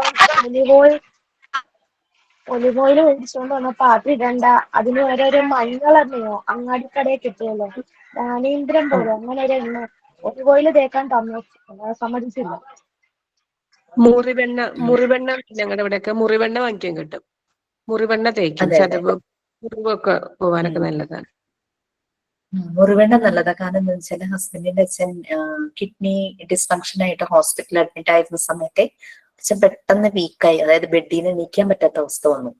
അപ്പോൾ ഫിസിയോതെറാപ്പി ചെയ്തതിന് ശേഷം ഇവര് വന്നിട്ട് മുറിവെണ്ണ ഫുൾ ബോഡിയിൽ മസാജ് ചെയ്തു, എന്നിട്ട് നടത്തിച്ചു. അപ്പം കുഴപ്പമുണ്ടായില്ല. അത് തേച്ച് കഴിഞ്ഞപ്പോ നല്ല ആശ്വാസമായിരുന്നു എന്ന് അച്ഛൻ പറയണ്ടായിരുന്നു. ഞങ്ങളുടെ ചാനലിലൊക്കെ വാങ്ങിച്ചു വെച്ചെടുക്കും. കുട്ടികൾക്കായാലും മുതിർന്നവർക്കായാലും മുറിവ് ഉണ്ടാകുമ്പോഴും ചതവിനൊക്കെ എപ്പോഴും തേക്കാൻ മുറിവെണ്ണ വാങ്ങി വെച്ചേക്കും എപ്പോഴും.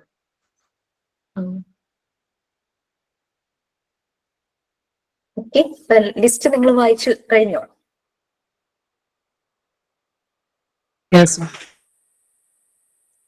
ഞാൻ അതിൽ ചെറിയ വ്യത്യാസങ്ങളൊക്കെ വരുത്തിയിട്ടുണ്ട്. അപ്പൊ അത് നമ്മൾക്ക് ഫസ്റ്റ് വണ്ണില് കോട്ടൺ വൂളാണ് തന്നിരിക്കുന്നത് അല്ലെ, കോട്ടൺ അത് വരും.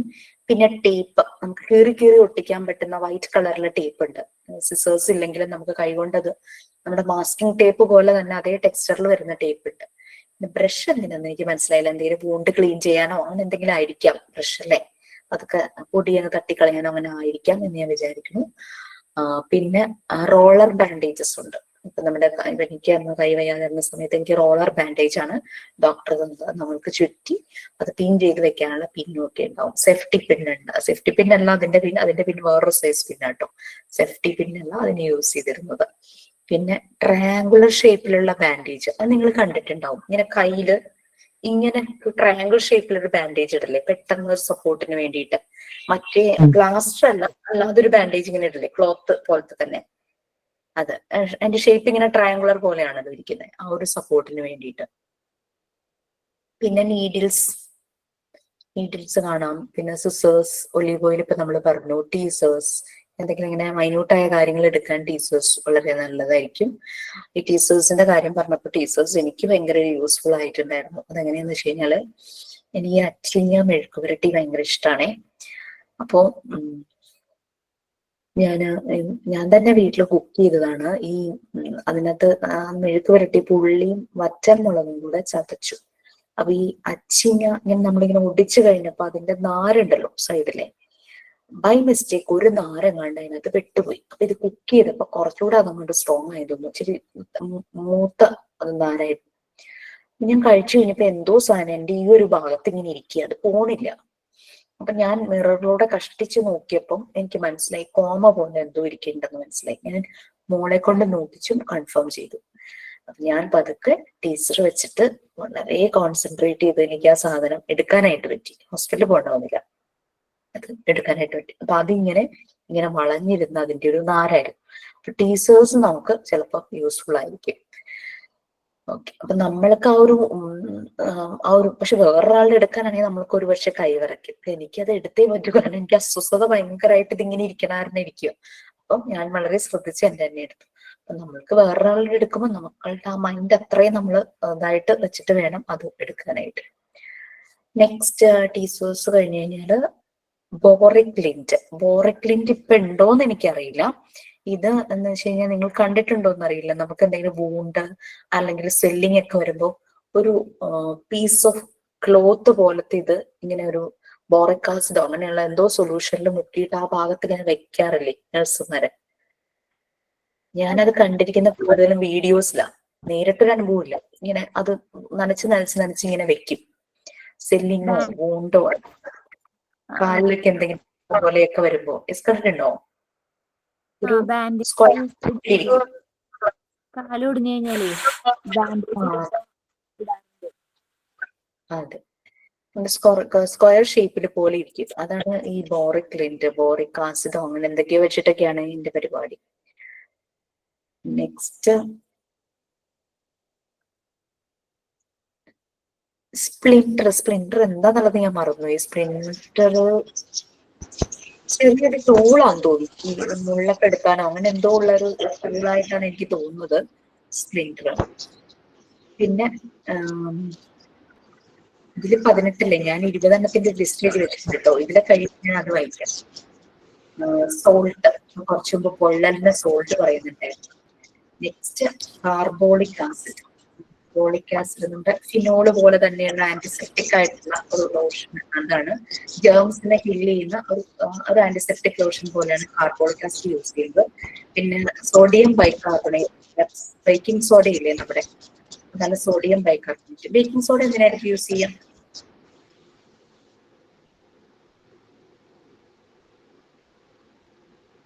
ബേക്കിംഗ് സോഡ എന്തോ ക്ലീൻ ചെയ്യാനായിട്ട് ബേക്കിംഗ് സോഡ നമുക്ക് യൂസ് ചെയ്യാം. പിന്നെ ഇത് നമുക്ക് എന്തെങ്കിലും നെഞ്ചരിച്ചലോ അതില് പിന്നെ പുളിച്ചു തകട്ടലൊക്കെ വരില്ലേ, അതിനൊക്കെ ബേക്കിംഗ് സോഡ ഡൈല്യൂട്ട് ചെയ്ത് ഉപയോഗിക്കാമെന്നാണ് പറയുന്നത്. അതുകൊണ്ടും എന്തായാലും ഫുഡിൽ നമ്മൾ ഉപയോഗിക്കാറുണ്ടല്ലോ ബേക്കിംഗ് സോഡ ചെറിയ അളവില്. പിന്നെ വിനീഗർ ഒരു എന്താ പറയുക, മുള്ളൊക്കെ കുത്തും അല്ലെങ്കിൽ എന്തെങ്കിലും ഇൻസെക്ട് ബൈറ്റ് ഒക്കെ വന്നാൽ അതിന്റെ സ്റ്റിങ്സ് ഇങ്ങനെ ഉള്ളില് തറച്ചൊക്കെ ഇരിക്കുമല്ലോ, കടന്നലൊക്കെ കുത്തുമ്പോ അതിന്റെ സ്റ്റിങ് ഒക്കെ ഇരിക്കുവാണെങ്കിൽ വിനീഗർ പുരട്ടി കഴിഞ്ഞു കഴിഞ്ഞാൽ അതിങ്ങനെ പുറത്തേക്ക് തള്ളി വരുന്നോ അങ്ങനെ എന്തോ പറയും. പണ്ടത്തെ ആൾക്കാർ മണ്ണെണ്ണ യൂസ് ചെയ്യുമായിരുന്നു. അത്ര ഹൈജീനും അല്ല, അത്ര സേഫും അല്ല. Vinegar is better. Natural vinegar കിട്ടുവാണെങ്കിൽ അതൊരു നാച്ചുറൽ ആന്റിസെപ്റ്റിക്.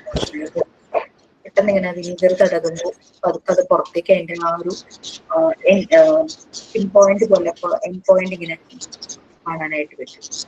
ഓക്കെ, ഞാൻ എഴുതി വെച്ചതും സെയിം ഒക്കെ തന്നെയാണ്, കുറച്ചൊക്കെ മാറ്റി കുറച്ചൊക്കെ ചേർത്തിട്ടുണ്ട്. കോട്ടൺ വൂൾ, പിന്നെ മെഡിക്കൽ ടേപ്പ് എന്നുള്ളത് ഞാൻ മെഡിക്കൽ ടേപ്പ് എന്നാക്കി കേട്ടോ, കാരണം ടേപ്പ് പല ടൈപ്പ് ടേപ്പ് ഉണ്ടല്ലോ. മെഡിക്കൽ പർപ്പസിന് ഷംന ഒന്ന് മ്യൂട്ട് ചെയ്യാമോ? മെഡിക്കൽ പർപ്പസിന് യൂസ് ചെയ്യുന്ന ടേപ്പ് ആണെങ്കിൽ ബെറ്റർ. ക്യാമറയല്ല ഓഡിയോ ആണ് തോന്നുന്നു. ഓക്കെ, പിന്നെ ബാൻഡേജ് 2 ബാൻഡേജ് ഞാൻ എഴുതി വെച്ചിട്ടുണ്ട് അല്ലെ. നമുക്ക് റോളർ ബാൻഡേജും വേണം, അല്ലാത്ത ബാൻഡേജും നമുക്ക് വെക്കാലോ നമ്മളുടെ ഫസ്റ്റ് എയ്ഡില്. പിന്നെ needles, scissors, tweezers, boric lint വേണമെങ്കിൽ വെക്കുക, സ്പ്ലിന്ററും വെച്ചിട്ടുണ്ട്. ഡിസ്പോസിബിൾ ഗ്ലൗസ്, അത് നല്ലതല്ലേ. പെട്ടെന്ന് മുറിവില് നമ്മളുടെ കൈ കൊണ്ട് തൊടാതെ നമ്മൾക്ക് പോയി കൈ കഴുകാൻ ഒരു സമയം അല്ലെങ്കിൽ പെട്ടെന്ന് ഒരു ഗ്ലൗസ് ഇടാൻ കിട്ടുവാണെങ്കിൽ ആ ഗ്ലൗസ് ആയിരിക്കും better. Disposable gloves, carbolic acid, sodium bicarbonate, നമ്മുടെ ബേക്കിംഗ് സോഡ, പിന്നെ ഡിസ്പോസിബിൾ മാസ്ക് വെക്കാം. പിന്നെ ആന്റി ബാക്ടീരിയൽ ഓയിൽമെന്റ്സ്, നല്ല ഓയിൽമെന്റ്സ് അത് ഉദ്ദേശിച്ചിട്ടാണ് പറയുന്നത്. ബാക്ടീരിയ ഇൻഫെക്റ്റഡ് ആകാത്ത രീതിയിലുള്ള ഓയിൽമെന്റ്. പിന്നെ അയഡിൻ അല്ലെങ്കിൽ ടിഞ്ചർ. പിന്നെ സ്റ്റെറൈൽ ചെയ്ത ഗോസ് പാഡ്സ് ഇല്ലേ, സ്റ്റെറൈൽ ചെയ്തു, അതൊന്നും നമ്മുടെ ഇതിനകത്തില്ലല്ലോ, അതൊക്കെ ആഡ് ചെയ്യാം കേട്ടോ. പിന്നെ ഞാൻ വിനീഗറിന് പകരം ആന്റിസെപ്റ്റിക് ലോഷൻ കൊടുത്തിരിക്കുക. Disposable thermometers. ഒരു തെർമോമീറ്റർ നമ്മളുടെ ഫസ്റ്റ് എയ്ഡ് കിറ്റിലുള്ളത് നല്ലതല്ലേ. പിന്നെ സാനിറ്റൈസർ വെക്കാം. പെയിൻ റിലീവിങ് പിൽസ്, അത്ര സ്ട്രോങ് അല്ലാത്ത രീതിയിലുള്ള പെയിൻ റിലീവിങ് പിൽസ് വെക്കാം. ഒന്നുകൂടെ ഞാൻ വായിക്കാത്തത്. Cotton wool, medical tape. നമ്മുടെ ഇവിടെയുള്ള ടേപ്പിന് പകരം ഞാൻ മെഡിക്കലിനും കൂടെ ചേർത്തു. പിന്നെ റോളർ ബാൻഡേജസ്, റോൾ ചെയ്യുന്ന ബാൻഡേജും. അടുത്തത് നാലാമതായിട്ട് എഴുതിയത് ബാൻഡേജ് എന്ന് എക്സ്ട്രാ എഴുതിയിട്ടുണ്ട്, സാധാരണ ബാൻഡേജ്. പിന്നെ needles, scissors, tweezers, boric lint, splinter, പിന്നെ disposable gloves, carbolic acid, sodium bicarbonate. ഞാൻ ഇതിനകത്ത് ഏതോ ഒരെണ്ണം ഒഴിവാക്കിയിട്ടുള്ളത്. Sodium bicarbonate, disposable mask, antibacterial ഓയിൻമെന്റ്സ്, tincture or iodine, sterile gauze pads, antiseptic lotion, disposable thermometers, sanitizer, pain relieving pills. ഇത്രയും കാര്യങ്ങൾ നമുക്ക് സൂക്ഷിക്കാം. പിന്നെ ഇപ്പൊ വീടുകളിൽ, ഇപ്പൊ ഞാനിപ്പോ എന്റെ വീട്ടിലെ കാര്യം പറയാണ്. ഹസ്ബൻഡിന് നടുവേദനയുണ്ട്, പിന്നെ മോൾക്ക് പീരിയഡ്സ് ആകുമ്പോൾ ഭയങ്കര പെയിനാ. അപ്പൊ ഇങ്ങനെ ഈ റൗണ്ട് ഷേപ്പിൽ ഒരു ക്ലോത്ത് പോലെ കിട്ടുന്ന മുകളിലൊരു ക്യാപ്പ് ഇങ്ങനെ അടയ്ക്കാൻ പറ്റുന്നുള്ളത്, നമുക്ക് അതിന്റെ ഉള്ളിലേക്ക് ചൂടുവെള്ളം ഫില്ല് ചെയ്ത് നമുക്ക് ചൂട് പിടിക്കാൻ പറ്റും. നമ്മുടെ മറ്റേ മോട്ടർ ബാഗിനേക്കാൾ എനിക്ക് നന്നായിട്ട് അത് കിട്ടും. ഹോട്ട് ബാഗ്, മറ്റേ ഹോട്ട് ബാഗിനേക്കാൾ, അതായത് റബ്ബറിന്റെ കിട്ടുമായിരുന്നില്ലേ ആദ്യം. സംഗീത പറഞ്ഞു, റബ്ബറിന്റെ കിട്ടുമായിരുന്നില്ലേ? റബ്ബറിന്റെ ആണ് ഞാൻ യൂസ് ചെയ്യണത്. ഇപ്പൊ കൂടാണ്ട് ഇപ്പൊ ഇലക്ട്രിക്കിന്റെയും കിട്ടണ്ടല്ലോ. ഇപ്പൊ ഇലക്ട്രിക്കിന്റെ കിട്ടും, പിന്നെ കുത്തി വെച്ചാൽ മതി, ചൂടായി കിട്ടും. പെട്ടെന്നുള്ളൊരു യൂസ്ഫുൾ ഒക്കെ അതായിരിക്കും ഏറ്റവും നല്ലത്. വെള്ളം ചൂടാക്കേണ്ട കാര്യമൊന്നുമില്ല ഇപ്പൊ നമുക്ക്. ഓക്കെ, അപ്പൊ ഇത് ഇതാകുമ്പോ അവനവന് തന്നെ വെക്കാം. മറ്റേ സാധനം എന്ന് പറഞ്ഞു കഴിഞ്ഞാൽ എനിക്ക് പറ്റിയൊരു പറ്റ്, മറ്റേ റബ്ബറിന്റെ കുറെ നാൾ ഉപയോഗിക്കാതിരുന്നു കഴിഞ്ഞപ്പോ അതങ്ങ് സ്റ്റിഫായിട്ട് ഒടിഞ്ഞുപോയി. എനിക്കൊന്ന് ഇടയ്ക്കിടയ്ക്ക് വെള്ളം നിറച്ച് അതൊന്ന് സോഫ്റ്റ് ആക്കണം എന്ന് തോന്നുന്നു. അങ്ങനെ ഉപയോഗിക്കാതിരുന്ന് അതങ്ങ് ഡ്രൈ ആയിട്ട് എന്റെ അത് ഒടിഞ്ഞു പോയായിരുന്നു. അപ്പൊ ഇത് വാങ്ങിച്ചപ്പോ നല്ല സുഖമായിട്ട് അതിങ്ങനെ ചൂട് വെക്കാം. നമുക്ക് തന്നെ ചെയ്യാലോ, അതും ചെയ്യാം. കെറ്റിലെ വെള്ളം അങ്ങ് തിളപ്പിച്ചിട്ടിട്ട് ഇതിനകത്തേക്ക് ഫില്ല് ചെയ്ത് ചൂട് വെക്കായിരുന്നു. പിന്നെ നെബുലൈസർ, അതിന്റെ ഒരു മെഷീനും വാങ്ങിച്ചു. പിന്നെ പ്രഷർ നോക്കുന്നത്, പിന്നെ ഹസ്ബൻഡ് ഡയബറ്റിക് ആയതിനും അതിന്റെ ഡയബറ്റിക് ഷുഗർ നോക്കുന്ന, അങ്ങനെ. അപ്പൊ അങ്ങനെ നമ്മുടെ വീട്ടിലുള്ളവരുടെ ഹെൽത്ത് കണ്ടീഷൻസ് അനുസരിച്ച് നമുക്ക് ഫസ്റ്റ് എയ്ഡ് എന്നുള്ളത് ഈ എക്യുപ്മെന്റ്സും കൂടെയൊക്കെ അതിനകത്ത് ആഡ് ചെയ്ത് വെക്കാമെന്ന് എനിക്ക് തോന്നുന്നു. ഓക്കെ, അപ്പൊ ഒരു well stocked first aid kit ആണ് നമുക്ക് വേണ്ടത്, അല്ലേ? Thermometer, yes, thermometer well stocked. ചിലരിപ്പോ വീട്ടില് ഫസ്റ്റ് എയ്ഡിൽ അല്ലെങ്കിൽ കൂടി നമ്മൾ വെയിറ്റ് നോക്കും. എന്തിനാ വെയിറ്റ് നോക്കുന്നത്? നമ്മുടെ ഹെൽത്തുമായിട്ട് കണക്റ്റഡ് തന്നെയാണല്ലേ വെയിറ്റ് എന്ന് പറയുന്നത്. നമ്മളുടെ ഹൈറ്റിനും ഏജിനും അനുസരിച്ച് നമ്മുടെ വെയിറ്റ് മാനേജ് ചെയ്യാൻ പറ്റുന്നുണ്ടോ, അങ്ങനെയുള്ള കാര്യങ്ങളെല്ലാം. ഇതിനു മുമ്പ് ഞാൻ ഈ ഒരു duties of the first aid യൂണിറ്റിന് മുമ്പ് ഒരു ചെറിയ കാര്യം കൂടി ഞാനൊന്ന് ഷെയർ ചെയ്തോട്ടെ.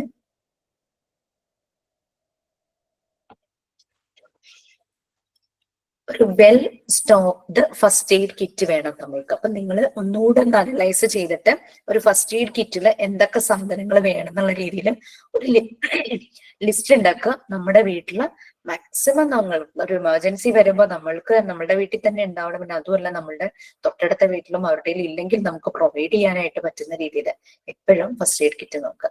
പിന്നെ ഫസ്റ്റ് എയ്ഡ് കിറ്റിൽ നമ്മൾ ചിലപ്പോൾ ഓയിൽമെന്റ്, ആന്റിസെപ്റ്റിക് ഓയിൽമെന്റ് ഒക്കെ വയ്ക്കുമല്ലോ. ഇടയ്ക്ക് അതിന്റെ ഡേറ്റും ഒന്ന് നോക്കണം. കാരണം ചിലപ്പോൾ നമുക്ക് ഉപയോഗം ഇല്ലാതിരിക്കട്ടെ. കാരണം ചില അപകടങ്ങൾ ഉണ്ടാവാതിരിക്കുമ്പോൾ നമുക്കത് യൂസ് വരുന്നില്ല. പക്ഷെ ഡേറ്റ് തീരാറാവുമ്പോൾ അത് റീപ്ലേസ് ചെയ്യണം, പുതിയ വേർഷൻ അതുപോലെ ഈ ആക്സിഡന്റ് നമുക്ക് എന്തെങ്കിലും പറ്റുമ്പോ ഈ ബെറ്റാഡിൻ ലോഷനും ഡെറ്റോളും നമ്മൾ ഇതിന്റെ കൂടെ ആഡ് ചെയ്ത് വെക്കുമല്ലോ.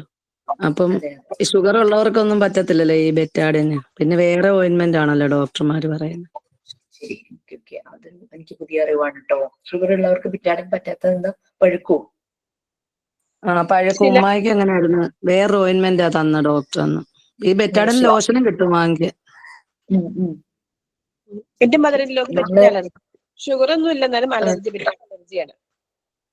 ശരി, എനിക്ക് സിസേറിയൻ ആയിരുന്നു എന്റെ. അപ്പൊ ഇത് കഴിയുമ്പോ ഈ ബെറ്റാഡിന്റെ ഓയിൽമെന്റ് അവർ തരും, സ്റ്റിച്ചിന്റെ അവിടെ തരട്ടാൻ വേണ്ടിയിട്ട് കുറെ ദിവസം. ആർക്കെങ്കിലും അങ്ങനെ കിട്ടിയിട്ടുണ്ടോ എന്ന് അറിയില്ല. ഓക്കെ. എനിക്ക് അപ്പൊ തന്നെയാണ്. നമ്മുടെ കോവിഡോൺ എന്ന് പറഞ്ഞൊരു ഓർമ്മ ആയിരുന്നു എനിക്ക് കിട്ടിയിട്ടുണ്ടായിരുന്നത്. ചിലപ്പോ കണ്ടന്റ് ഒക്കെ സെയിം ആയിരിക്കും അല്ലെ, പറയാൻ പറ്റില്ല. ഒരു well stocked first aid kit. അപ്പൊ നമ്മളൊരു ഫസ്റ്റ് എയ്ഡ് കിറ്റ് എന്ന് പറയുന്നതിനേക്കാൾ അതിന് ഒന്നുകൂടെ ഞാനൊന്ന് പേര് ഒന്ന് പറയുവാണ്. എ വെൽ സ്റ്റോക്ക്ഡ്, എല്ലാം സ്റ്റോക്ക് ചെയ്തിട്ടുള്ള ഫസ്റ്റ് എയ്ഡ് കിറ്റ്. അതാണ് നമ്മളെ ഹെൽപ്പ് ചെയ്യുന്നത്. എന്തിന്, നമുക്കൊരു എന്തെങ്കിലും ഒരു എമർജൻസി വരുമ്പോൾ ആ സമയത്ത് എത്രയും പെട്ടെന്ന് നമുക്ക് എഫക്റ്റീവ്ലി റെസ്പോണ്ട് ചെയ്യാനായിട്ട്, അല്ലെങ്കിൽ എന്തെങ്കിലുമൊക്കെ ഉള്ള ഒരു ഫസ്റ്റ് എയ്ഡ് കിറ്റിൽ കാര്യമില്ലല്ലോ. Well stocked first aid kit ആണ് ഹെൽപ്പ് ചെയ്യുന്നത്. സ്കൂളിലും അത് നിർബന്ധമായും വേണം, വീട്ടിലും നമ്മളത് കരുതിയാൽ നന്നായിരിക്കും. വീട്ടിലും വെക്കുക, ഓഫീസ്, നമ്മുടെ കാറിലൊക്കെ വെക്കണം എന്നാ പറയുന്നത് ഫസ്റ്റ് എയ്ഡ് കിറ്റ്. ബസ്സിലൊക്കെ നിർബന്ധമായിട്ടും വേണം എന്നൊക്കെ പറയില്ലേ ഫസ്റ്റ് എയ്ഡ്. നമ്മൾ കാണാമല്ലോ ബസ്സിൽ FA എന്ന് പറഞ്ഞിട്ട് കാണാം. അതിനകത്ത് അവരുടെ ചീപ്പും അതും ഇതും ഒക്കെ ആയിരിക്കും അവർ വെക്കുന്നത്, പൗഡറും ഒക്കെ ആയിരിക്കും വെക്കുന്നത്. പക്ഷെ ഫസ്റ്റ് എയ്ഡ് കിറ്റ് വേണം എന്നാണ് നിർബന്ധമായിട്ട്. സ്കൂൾ വണ്ടിയില് പിന്നെ ഈ ഫസ്റ്റ് എയ്ഡ് കിറ്റ് വെച്ചിട്ട് വളരെ സൂക്ഷിച്ച് അലമാരി കൊണ്ടുപോയി പൂട്ടി വെക്കുകയല്ല വേണ്ടത്, നമ്മളുടെ വീട്ടിൽ അത് കാണാൻ പറ്റുന്ന സ്ഥലത്ത് തന്നെ വെക്കണം. അപ്പോഴാണ് പെട്ടെന്നൊരു ആവശ്യം വരുമ്പോൾ അറിയില്ലാത്ത മറ്റാള് അവിടെ ഇല്ലെങ്കിൽ പോലും നമ്മളുടെ കൺവെട്ടത്ത് കാണുന്ന രീതിയിൽ അത് സ്റ്റോർ ചെയ്യണം. ഫസ്റ്റ് ഈസി ടു റിട്രീവ് ലൊക്കേഷനിലായിരിക്കണം അത് സ്റ്റോർ ചെയ്യേണ്ടത്. അതൊക്കെയാണ് നമ്മൾ ഫസ്റ്റ് എയ്ഡ് കിറ്റ് ഉണ്ടാക്കുമ്പോൾ ശ്രദ്ധിക്കേണ്ട കാര്യം. അത് തന്നെയാണ്, ഡേറ്റ് കഴിഞ്ഞത് മാറ്റണം, റീപ്ലേസ് ചെയ്യണം. പിന്നെ ഫസ്റ്റ് എയ്ഡ് കിറ്റ് വീട്ടിലെല്ലാവർക്കും പെട്ടെന്ന് കാണാൻ പറ്റുന്ന ഒരു സ്ഥലത്ത് വെക്കണം. ഞാനൊരു ബോക്സ് അതിന് വാങ്ങിയിട്ടു, മീഷോന്നാണ് വാങ്ങിയത്. ആ ഒരു ക്രോസ് സൈൻ ഒക്കെ ഉള്ളത്, റെഡ് കളറിൽ സൈനുള്ള രീതിയിൽ ബോക്സ് വാങ്ങി. നല്ലൊരു ബോക്സ് ആയിരുന്നു. അതിൽ എല്ലാ സാധനങ്ങളും, തെർമോമീറ്റർ വെക്കാനുള്ള പ്ലേസും എല്ലാം ഉണ്ട്, ടാബ്ലറ്റ്സ് വെക്കാൻ അങ്ങനെ പ്ലേസ് ഉള്ള ഒരു ബോക്സ് ആയിരുന്നു. വൈറ്റ് കളറിൽ റെഡ് റോസ് ഉള്ളത്. അത് നമ്മുടെ വീട്ടില് ഇത് കുട്ടികൾക്ക് കിട്ടാത്ത ഭാഗത്ത് വെക്കുവാൻ വേണം. കാരണം അവരിത് കാണുമ്പോൾ നിറയെ സംഭവങ്ങളൊക്കെ കാണുമ്പോൾ, സൂചിയൊക്കെ കാണുമ്പോൾ ഒരു പരീക്ഷണമോ ഓയിൽമെന്റ് ഒക്കെ ഞെക്കി പിച്ചിയൊക്കെ കളയാം, ടേസ്റ്റ് ചെയ്ത് നോക്കാം. അപ്പൊ അതുകൊണ്ട് കൊച്ചു കുട്ടികളുടെ കയ്യിൽ കിട്ടാത്ത ഭാഗത്ത് വെക്കണം. ഓക്കെ. ഇപ്പൊ നമുക്ക് ഫസ്റ്റ് എയ്ഡിനെ കുറിച്ച് ഒരു നോളജ് ഉണ്ടെങ്കിൽ നമ്മൾ ആ ഒരു സമയത്ത് ഇത് കുട്ടികളിങ്ങനെ വെള്ളത്തിൽ മുങ്ങി പോകുമ്പോൾ ചിലപ്പോൾ ചെറിയ കുട്ടികളായിരിക്കും ചാടി വീണ് അവരെ രക്ഷപ്പെടുത്തുന്നതല്ലേ. പിന്നെ ആ കുട്ടി ഭയങ്കര ഒരു ഹീറോ ആയി, രാഷ്ട്രപതിയുടെ ധീരതയ്ക്കുള്ള അവാർഡും ഒക്കെ കിട്ടുമല്ലോ. അപ്പൊ നമ്മൾക്ക് കറക്റ്റ് പ്രോപ്പറായിട്ട് ഫസ്റ്റ് എയ്ഡ് ഒരു എമർജൻസി സിറ്റുവേഷനിൽ യൂസ് ചെയ്യാൻ അറിഞ്ഞു കഴിഞ്ഞു കഴിഞ്ഞാൽ നമ്മുടെ റോളേ പിന്നെ മാറുകയാണ്. അപ്പൊ നമുക്കങ്ങനെ ഒരു ഡിഫറെന്റ് ആയിട്ടുള്ള ഒരാള്, യുണീക്ക് ആയിട്ടുള്ള ഒരു പേഴ്സൺ ആയിട്ട് മാറാനായിട്ട് പറ്റും എന്നാണ് പറയുന്നത്. അങ്ങനെ ഒരു ചെറിയ പാരഗ്രാഫ് കൂടി ഞാൻ അതിനകത്തൊന്നും ചെയ്ത് ഒന്നുമില്ല. Well stocked first aid kit. ചുമ്മാ ഒരു ഫസ്റ്റ് എയ്ഡ് കിറ്റ് അല്ല, well stocked first aid kit. ഇടയ്ക്കിടയ്ക്ക് ശ്രദ്ധിക്കുക, ഡേറ്റ് കഴിഞ്ഞതിനൊക്കെ മാറ്റിക്കൊണ്ടിരിക്കുക. ബാൻഡേജ് ഒക്കെ തന്നെയാണെങ്കിലും, ഒട്ടിക്കുന്ന ടൈപ്പ് ബാൻഡേജ്, റോളർ ബാൻഡേജ് അല്ല ഉദ്ദേശിച്ചത്, ഒട്ടിക്കുന്ന ടൈപ്പ് ബാൻഡേജ് ആണെങ്കിൽ അതിന്റെ വശ പോവും, ഒട്ടില്ല, അങ്ങനെയൊക്കെ വരാം കുറച്ച് വർഷങ്ങളൊക്കെ ഇരുന്ന് കഴിഞ്ഞാൽ. പിന്നെ ടേപ്പ് ആണെങ്കിലും ചിലപ്പോ അതിന് അഴുക്ക് പിടിക്കാം, അങ്ങനെയൊക്കെ വരാം. അപ്പൊ അതുകൊണ്ട് അതൊക്കെ നോക്കി എപ്പോഴും അതൊന്ന് കറക്റ്റ് ആക്കിക്കൊണ്ടിരിക്കുക. പിന്നെ നമുക്ക് കാണാൻ പറ്റുന്ന ഒരു ഭാഗത്ത് തന്നെ വെക്കുക, ആർക്ക് കാണാനും, പക്ഷെ കുട്ടികൾക്ക് എത്തുന്ന ഭാഗത്ത് വെക്കുക. പിന്നെ ഫസ്റ്റ് എയ്ഡ് യൂണിറ്റിന്റെ ഡ്യൂട്ടീസ് ആണ് നെക്സ്റ്റ് പറഞ്ഞിരിക്കുന്നത്. Duties of the first aid unit. അതാരെങ്കിലും ഒരാൾ വായിക്കാമോ? ഞാൻ വായിക്കാം miss. Duties of the first aid unit: to give first aid instantly at the time of need, to contain all the first aid materials, to remove the cause of injury to the patient, to control the bleeding from injury, to check the respiration of the patient and to restart it by artificial methods, to cover the wound of injury, to maintain the temperature of the patient at a normal level. അപ്പൊ first aid യൂണിറ്റിന്റെ അല്ലെങ്കിൽ first aid provide ചെയ്യുന്ന ഒരാളുടെ duties എന്ന് പറയുന്നത് ചിലപ്പോൾ 2-3 പേര് ചേർന്നായിരിക്കാം കൊടുക്കുക, അല്ലെങ്കിൽ ഒരാളായിരിക്കാം. അപ്പം ആ ഒരു ടൈമിൽ ആ നീഡ് ആ സമയത്ത് തന്നെ അത് കൊടുക്കാനായിട്ട് പറ്റണം ഇൻസ്റ്റന്റ്ലി. പിന്നെ ഫസ്റ്റ് എയ്ഡ് മെറ്റീരിയൽസ് എല്ലാം തന്നെ ഉണ്ടെന്ന് ഉറപ്പാക്കണം. പിന്നെ ഇഞ്ചുറിക്ക് കാരണമായ കാര്യം, അതിപ്പോ ഒരു ഗ്ലാസ് പീസ് ആകാം, അല്ലെങ്കിൽ എന്തെങ്കിലും കൊണ്ട് മുറിഞ്ഞ് ഇരിക്കുക, അങ്ങനെ എന്തെങ്കിലും ഉണ്ടെങ്കിൽ അത് ആദ്യം റിമൂവ് ചെയ്യാനായിട്ട് നോക്കണം. നമുക്ക് പറ്റാത്തതാണെങ്കിൽ എത്രയും പെട്ടെന്ന് ഹോസ്പിറ്റലിൽ എത്തിക്കുക. പിന്നെ ഇഞ്ചുറിയിൽ നിന്നും ബ്ലീഡിങ് വന്നുകൊണ്ടിരിക്കുക എന്ന് കഴിഞ്ഞ് കഴിഞ്ഞാൽ അതിനെ കൺട്രോൾ ചെയ്യാവുന്ന രീതിയിൽ ഉള്ള കാര്യങ്ങൾ നോക്കുക. പിന്നെ പേഷ്യന്റിന്റെ റെസ്പിറേഷൻ, ആളുടെ ശ്വസിക്കുന്നതിന്റെയും ആ ഒരു അത് ചെക്ക് ചെയ്യുക. അത് ആർട്ടിഫിഷ്യൽ മെത്തേഡ്സ് യൂസ് ചെയ്തിട്ട് അത് കറക്റ്റ് ചെയ്യും. ചിലപ്പോൾ വെള്ളത്തിൽ മുങ്ങിയതും പിന്നെ ഈ ഫെയിന്റ് തലകറങ്ങി വീണവരുടെ ഒക്കെ അതിലൊക്കെ ആയിരിക്കും റെസ്പിറേഷനിൽ വ്യത്യാസം വരുന്നത്. പിന്നെ ചില വൂണ്ടുകൾ ചിലപ്പോൾ കവർ ചെയ്യേണ്ടതായിട്ട് വരും. ചിലത് ഓപ്പൺ ആക്കി വെക്കാൻ, ചില വൂണ്ടുകൾ കവർ ചെയ്യേണ്ടതായിട്ട് വരും. Cover the wound of injury. വലിയ വൂണ്ട്സ് കവർ ചെയ്യുന്നതായിരിക്കും നല്ലത്. അല്ലെങ്കിൽ ഈ വൂണ്ട് സംഭവിച്ച ആള് അതിലേക്ക് നോക്കുമ്പോൾ തന്നെ അയാൾക്കൊരു അസ്വസ്ഥത വരും. അപ്പൊ അത് അങ്ങനെയുള്ളത് കവർ ചെയ്യുന്നത് നന്നായിരിക്കും. പിന്നെ പേഷ്യന്റിന്റെ ടെമ്പറേച്ചർ നോർമൽ ലെവലിൽ മെയിൻറ്റെയിൻ ചെയ്യുക. ലൈക്ക് വെള്ളത്തിൽ മുങ്ങി വരുന്ന ഒരാളെന്ന് പറഞ്ഞാൽ ഭയങ്കരമായിട്ട് ബോഡി ടെമ്പറേച്ചർ ലോ ആയിട്ടുണ്ടാവും. അപ്പൊ അയാൾക്ക് ചൂട് തരുന്ന രീതിയിലുള്ള കാര്യങ്ങൾ. പിന്നെ ചിലപ്പോൾ നമ്മൾ ഫെയിന്റ് ചെയ്ത് കുഴഞ്ഞു വീഴുന്നവരും പെട്ടെന്ന് ഐസ് പോലെ ടെമ്പറേച്ചർ ലെവല് വ്യത്യാസം വരും. അപ്പൊ അതൊക്കെ അവരുടെ ടെമ്പറേച്ചർ ലെവലിൽ മെയിൻറ്റെയിൻ ചെയ്യുക. അങ്ങനെയുള്ള കുറെ കാര്യങ്ങൾ ചിലപ്പോൾ നമ്മൾ എക്സ്പീരിയൻസ് ചെയ്തിട്ടുണ്ടാവും. നമുക്ക് നെക്സ്റ്റ് ക്ലാസ്സിൽ അത് ഒന്നുകൂടെ ബ്രീഫ് ചെയ്തായിട്ട് പറയാം. ഇനി നമ്മൾ ആദ്യം ഡിസ്കസ് ചെയ്ത കാര്യങ്ങളായിരുന്നു അടുത്തത്. അത് നെക്സ്റ്റ് ക്ലാസ്സിൽ നമുക്ക് പറയാം. പിന്നെ ഞാൻ ഇതിനകത്ത് കുറച്ച് കാര്യങ്ങളും കൂടെ പറയുന്നുണ്ട്. അപ്പൊ നിങ്ങളൊന്ന് വരുമ്പോൾ അതൊന്ന് നോക്കി വരിക. അതായത് നമുക്കറിയാം കോവിഡ് സമയത്ത് കൂടുതലായിട്ട് യൂസ് ചെയ്ത കാര്യങ്ങൾ എന്തൊക്കെയായിരുന്നു. ഫോർ പ്രിക്വേഷൻ, വരാതിരിക്കാനൊക്കെ ആയിട്ട് യൂസ് ചെയ്തതും ആ പേഷ്യൻസിനെ ഹാൻഡിൽ ചെയ്ത മെഡിക്കൽ പ്രൊഫഷണൽസ് ഒക്കെ ഉപയോഗിച്ചിരുന്ന കാര്യങ്ങളൊക്കെ എന്തൊക്കെയായിരുന്നു? മെയിൻ ആയിട്ട് മാസ്ക്, സാനിറ്റൈസർ, ഗ്ലൗസ്, പിന്നെ PPE kit, personal protective equipment, PPE kit use ചെയ്തിരുന്നു അല്ലെ അവര്.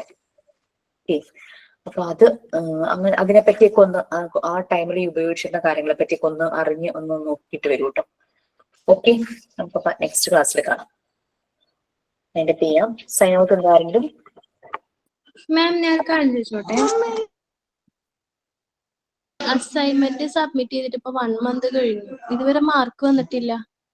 മാർക്ക് തരാം. കാരണം ഇടയ്ക്ക് ഒരു ടെക്നിക്കൽ അപ്ഗ്രഡേഷൻ വന്നപ്പോഴാണ് നിങ്ങളുടെ അസൈൻമെന്റ് കറക്റ്റ് ചെയ്യാതിരുന്നത്. പിന്നെ ഇപ്പം 2-3 ബാച്ചിന് എക്സാംസും അങ്ങനെ കാര്യങ്ങളൊക്കെ വന്നപ്പോൾ അതിങ്ങനെ പെൻഡിങ്ങിലാണ്. September 10th ഒക്കെ ആകുമ്പോഴേക്കും കറക്റ്റ് ചെയ്ത് തരാം കേട്ടോ. Okay ma'am, thank U.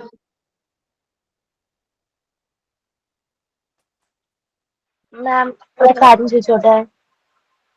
എന്താ, ഞാൻ ആദ്യം മിസ്സിന്റെ അടുത്തും ചോദിച്ചതായിരുന്നു, നമുക്ക് അവിടെ വിളിച്ച് പറയാനായിരുന്നു. കറക്റ്റ് എപ്പോഴാ എന്താ സെറമണി എന്ന് പറയാൻ പറ്റുമോ? ഏത് മാസാ വരുന്നതെന്ന്? അയ്യോ, ഏത് ബാച്ചിൽ ഏത് മന്തിലാ ക്ലാസ് സ്റ്റാർട്ട് ചെയ്തേ? മെയ് ലാസ്റ്റ് ആയിരുന്നു എന്താ തുടങ്ങിയത്. മെയ് ലാസ്റ്റ് മീൻസ് ജൂൺ എന്ന് വിചാരിക്കാം. ഇപ്പം 6-7 നോട്ടിഫിക്കേഷൻ ഈ മാസമാണ്. 6-7 ഇതാണെങ്കിൽ 8 എന്ന് പറയുന്നത് എന്തായാലും ഒക്ടോബർ ലാസ്റ്റ്. ഒക്ടോബറിലാണ് അവരുടെ 8ന്റെ മെയിൻ എക്സാം. അവർക്ക് മിക്കവാറും നവംബറിലായിരിക്കും 8. അപ്പൊ 9 വരുമ്പോ ഡിസംബർ, ജനുവരി, നിങ്ങൾക്ക് 10, 11, 12, 14 അല്ലേ? മിക്കവാറും മാർച്ച് സമയത്തായിരിക്കും. മാർച്ച് ഏപ്രിൽ ആദ്യമോ അങ്ങനെ വരുള്ളൂ. കറക്റ്റ് ഡേറ്റ് ഇപ്പൊ പറയാൻ പറ്റില്ല ജോഫി, നമ്മുടെ എക്സാമിന്റെ ഷെഡ്യൂൾ അനുസരിച്ച് വരും. അല്ല എന്താ അവിടെ പറയാനാ? എവിടെയാണ്? കുവൈറ്റിലാ. അന്നേരം വരാൻ വേണ്ടിയായിരുന്നു. ആണോ? ഇപ്പൊ എന്തായാലും ഞാന് എന്താ പറയാ, 1 മാസം കൂടെ കഴിഞ്ഞു കഴിഞ്ഞാൽ ഞാനൊരു ഐഡിയ തരാം. മതിയോ? ശരി മാം.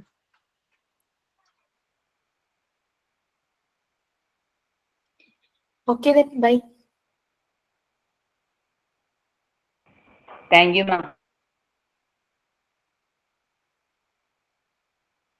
Thank you, ma'am.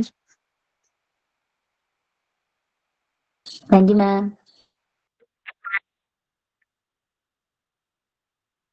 Thank you, ma'am. Thank you, ma'am.